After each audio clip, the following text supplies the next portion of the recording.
Assalamualaikum warahmatullahi wabarakatuh. My name is Saskia Ayuningrum.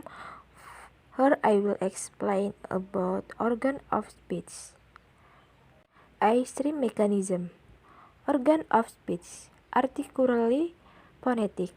The voice articulated by the lips and the tongues and man speak through his body and especially into the body cavities. When air explains through empty speech, it produces sound due to resonance in the skull. Jadi saat mengeluarkan bunyi peh, peh, bibir menyatu rapat, menghalangi udara sesaat dan menyebabkan penumpukan tekanan udara. Bibir kemudian melepaskan tiba-tiba menyebabkan ledakan suara. Tempat artikulasi bunyi ini oleh karena itu disebut bilabial dan caranya disebut stop. Juga dikenal sebagai plosive. Artikulator utama adalah lidah, bibir atas, bibir bawah, gigi atas, gusi atas. Alveolar reed, langit-langit keras, velum, langit-langit lunak, uvula, ujung menggantung bebas dari langit-langit lunak. Dinding, faring, dan glottis, ruang antara pita suara. Selanjutnya, place of articulation. Consonants are classified according to the place in the vocal tract where air flows. Limitation occurs and is referred to as the place of articulation. Jadi dalam fonetik artikulatoris tempat artikulasi, juga titik artikulasi. Konsonan adalah titik kontak di mana obstruksi terjadi di saluran vokal antara gerakan artikulator aktif. Biasanya beberapa bagian lidah dan artikulator pasif lokal, biasanya beberapa bagian dari atap mulut. Seiring dengan cara artikulasi dan fonasi, itu memberi konsonan suara yang khas. Tempat artikulasi pasif dan aktif. 1. Ekolabial, 2. endolabial, 3. gigi, 4. alveolar, 5. pasca alveolar, 6. palatal, 7. palatal, 8. velar, 9. uvular, 10. faring, 11. glottal, 12. epiglotal, 13. radikal, 14. vesterodorsal, 15. enterodorsal, 16. laminal, 17. apikal, 18. subapikal. Artikulator adalah instrumen. Contoh, lidah Anda yang digunakan untuk membuat suara lokasi di mulut, di mana artikulator ditempatkan adalah tempat artikulasi. Contoh, kedua bibir artikulator bertemu untuk membentuk bunyi bilabial. Contohnya beh, beh, dan peh, peh. Next slide, oral cavity. Jadi, rongga mulut disebut bahasa sehari-hari sebagai mulut. Adalah ruang beresonansi antara faring dan bibir.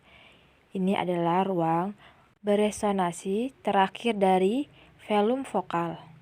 Mulut sering dikenal sebagai rongga mulut, memainkan peran penting dalam generasi pidato.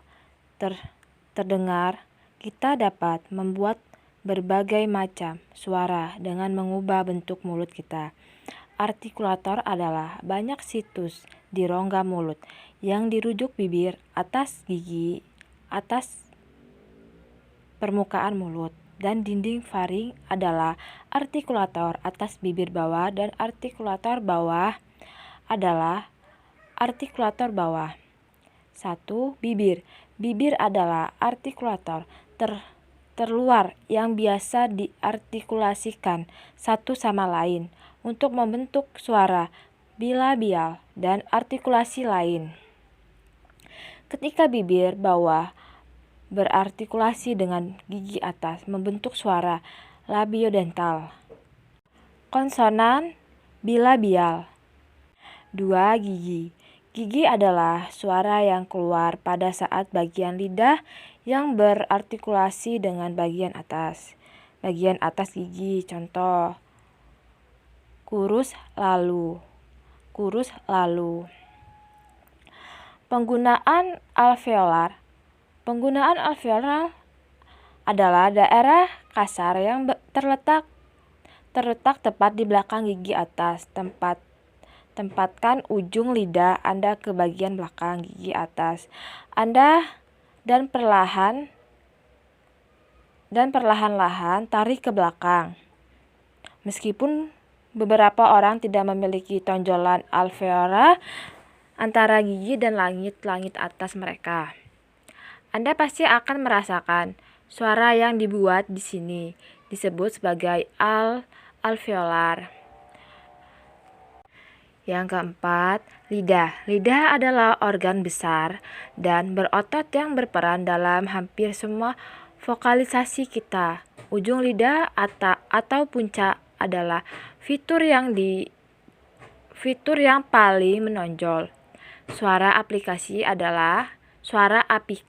adalah suara yang dibuat dengan ujung lidah. Gigi apiko adalah gigi apiko yang ramping dengan ujung gigi atas ujung lidah berartikulasi dengan alveolar. Untuk membentuk alveolars biasanya digunakan dalam bahasa Inggris, contohnya T, toe, net, dan nun. 5. Laring. Laring adalah struktur silindris yang terletak di atas trakea dan terdiri dari banyak tulang rawan disatukan oleh ligamen dan mendukung beberapa otot. Yang keenam, pita suara.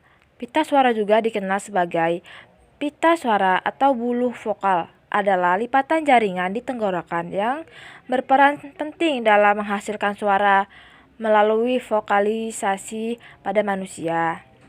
Yang ketujuh, epiglotis. Epiglotis adalah tulang rawan berbentuk sendok yang membentuk dari laring ke atas dan ke belakang.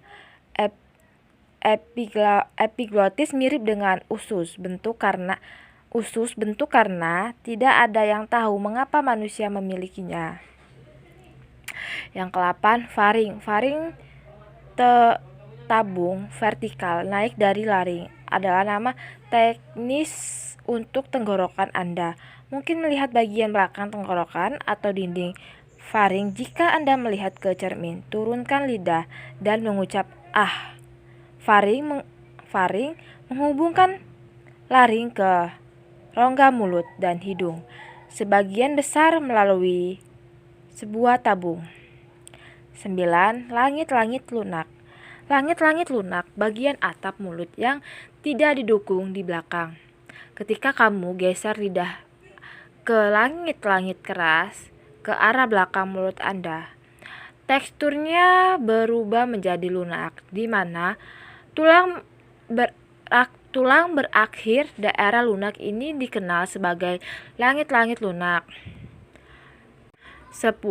Langit-langit keras. Langit-langit keras adalah struktur tulang yang membentuk bagian anterior atap mulut dan tertutup tipis. Langit-langit keras kadang-kadang disebut hanya sebagai langit-langit dan venetik. Ini dimulai pada punggungan alveolar dan berakhir di langit-langit lunak velum. Suara palatal itu dibuat dengan bagian depan lidah di lokasi ini. di lokasi ini, yang dimulai dengan suara palatal dalam bahasa Inggris. Selanjutnya, nasal cavity. Rongga hidung faring. Memasuki rongga hidung dengan membuka ke atas. Pembukaan rongga hidung faring. Udara dapat keluar melalui hidung. Ketika velum diturunkan, air tidak bisa keluar melalui hidung jika velum diangkat. Permukaan Felix adalah permukaan atas daging sapi muda. Akibatnya, kita dapat berbicara tentang pembukaan Felix dan penutupan Felix yang diproduksi oleh Felix. Pembukaan disebut sebagai nasal atau nasal. Sedangkan suara yang dihasilkan oleh penutupan Felix adalah disebut lisan. Contoh, ram, ran, dan rang. Next slide, articulators, the main speech organs. Bibir, gigi, alveolar rid, lidah, pangkal tenggorokan, pita suara, dan seterusnya. Ini organ-organ yang membantu kita untuk memahami sumber bunyi yang berasal dari mana. Next slide. Example articulator. A, I, U. Selanjutnya teeth. Example D. Selanjutnya alveolar rid. Example ena. S. Terus itu z. L. Selanjutnya tongues. Example b.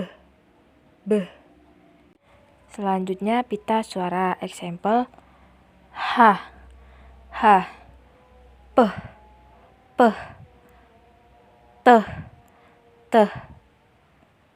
s, k. Next slide. Airstream mechanism. Mekanisme aliran udara. Udara harus melewati artikulator agar bunyi fonetik dapat dihasilkan. Aliran udara adalah udara bergerak yang diciptakan oleh mekanisme aliran udara. Inisiatornya adalah organ anatomi yang aktivitasnya membuat aliran udara bergerak. Aliran udara mungkin agresifnya artinya mengalir keluar dari tubuh, atau ingresifnya artinya mengalir ke dalamnya. Dalam bahasa ada 3 mekanisme aliran udara: paru-paru, glotal, dan velarika. Mekanisme adalah 3 jenis proses paru-paru. Glotis dan velum adalah inisiator. Sistem ini masing-masing aliran udara yang agresif atau ingresif dapat menyebabkan masing-masing dari mekanisme. Next slide. Relax. Airstream mechanism. Mekanisme aliran udara. Velarix adalah mekanisme aliran udara ketiga yang akan kita temui. Klik adalah perhentian ingresif di sistem velarik. Inisiator adalah bagian belakang lidah dan velum. Klik hanya ditemukan dalam bahasa Afrika Selatan sebagai konsonan konvensional mereka. Bagaimanapun digunakan sebagai suara yang berada di banyak perbedaan lainnya. Selanjutnya, Velarix aggressive sound.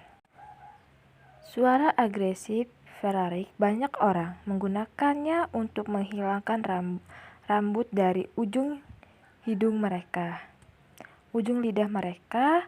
Mekanisme aliran udara velarik dapat digunakan bersama dengan aliran udara pulmonal. Mekanisme. Coba ucapkan string tax saat bernapas.